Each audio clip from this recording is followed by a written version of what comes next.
हैं glam looks fashion designing YouTube channel. Today viewers, I will show you how to make a beautiful matching earrings at home within a 1 minute. It is very easy and simple technique for making earrings. Viewers, actually क्या हुआ कि मुझे pearls में एक dress के साथ matching earrings चाहिए थे, बट अनफॉर्चुनेटली मार्केट से मुझे वो नहीं मिले और मैं सोच रही थी कि क्या करूं, तो अचानक से मुझे ख्याल आया कि घर में मेरे पास एक दो सिंपल से earrings और पर्ल्स रखे हुए हैं।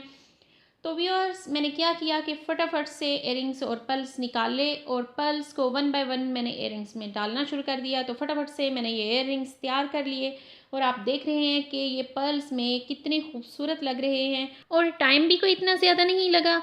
Just with in a 1 minute मैंने इनको रेडी कर लिया था। आप भी घर पर इसी तरह से हर ड्रेस के साथ मैचिंग और खूबसूरत से एयरिंग्स तैयार कर सकते हैं।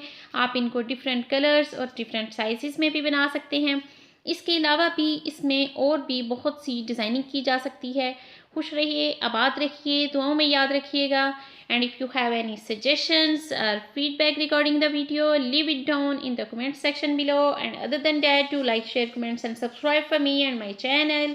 Take care. Lot of viewers. Bye bye. Allah Hafiz.